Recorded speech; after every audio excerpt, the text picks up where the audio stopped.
What's going on, everybody? This is Dave from Post Rock Promo. I'm here with Kanashii from Livingston, Kentucky. How's it going? Good, man. How you doing? Doing good, man. Really appreciate it. Let's jump right into it. So when and how did you guys form?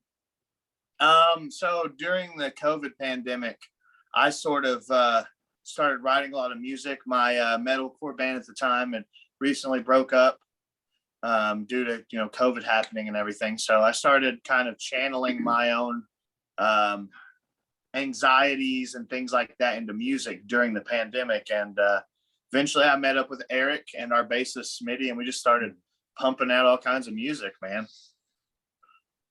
Very cool. So you guys just released Shinigami. How's the response been?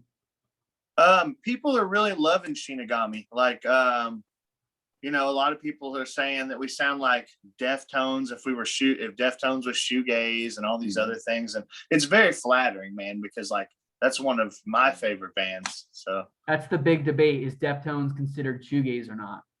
Yeah. Some people say that Deftones are, some people say that they're not. Yeah. I'm up in the air on it. Well, some of their songs are shoegazy and then other songs are just like balls, man, Right. So who do you guys record it with and how is the process? We've been recording with this gentleman named Wasim Bazi. He's out of Cincinnati. Dude is a genius, man. He's been one of the best producers I've ever worked with. And he'll sit me down and he's like, all right, man, I need you to retrack vocals like 3 or 4 times, track 4 guitar tracks. We want it to be perfect.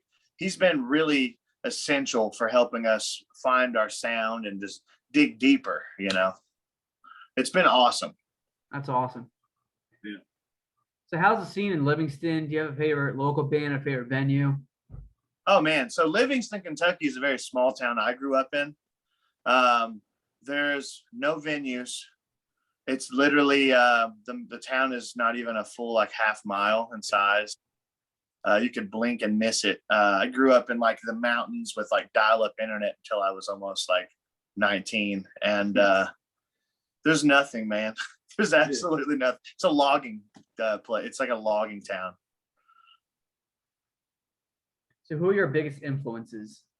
For me, it would be Circus Survive. Anthony Green's like my favorite vocalist of all time. Then it comes to like, of course, Kurt Cobain from Nirvana. That's what got me started playing music growing up. When I was like 14, I got my first guitar and learned every Nirvana song ever. Then of course, like Deftones, My Bloody Valentine. Just a lot of stuff like that, man. What about you, Eric? What's your influence? Motley Crue, man. I still like the 80s bands, dude. Yeah, the louder the better. Tommy Lee's my guy. Very cool. So now I'm going to ask you guys some non-music questions. It's a good way for me to get to know you. I did this with the other bands I interviewed. Are you ready? Yeah. All right. First one, favorite food? Oh, dude. Sushi. Fried chicken. Both good. Yeah. You're making me hungry now.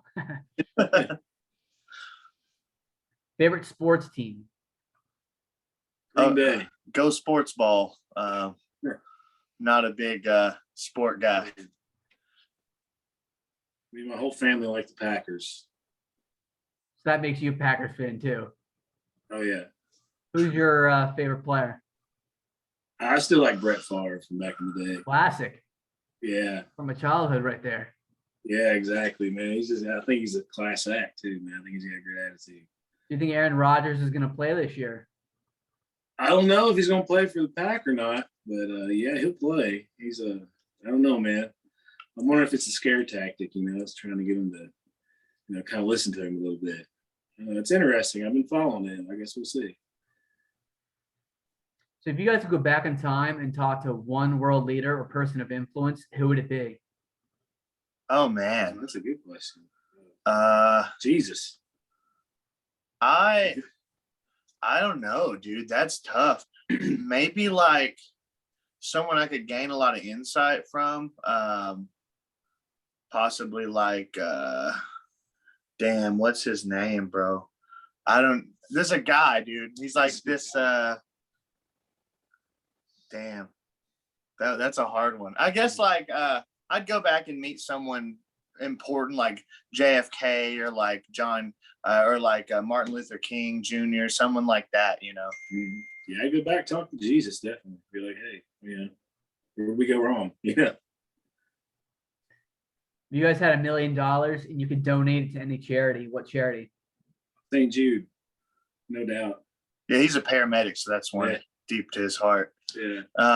For me, probably it would either be a charity to help with like drug abuse, or it would be something with like suicide prevention, National Suicide Prevention Foundation, something like that. Those are near and dear to me. So if you guys could be fluent in another language instantly, what language? Japanese, man. I have to talk to my in-laws,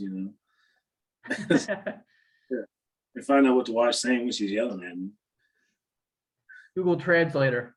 Yeah. So just hold it up, man. He's like, all right, come on. Yeah. All right, guys, last question. What are some places in Livingston that visitors should check out? So Livingston has one thing you can check out. There's a river, and they do a little bit of kayaking, stuff like that there sometimes. Outside of that, just drive past there. You just go to Lexington or something. Yeah, there's more stuff to do. Very cool. Well, I really appreciate you guys coming on, chatting up a little bit. Love what you're doing. I really appreciate you guys supporting me in Post Rock Promo. Absolutely, man. Thanks for having us, man. And check out our record coming out with Cardigan Records on July 9th, man. Sounds good. We'll talk soon. Have a good one. Hey, you too, man. Thank you.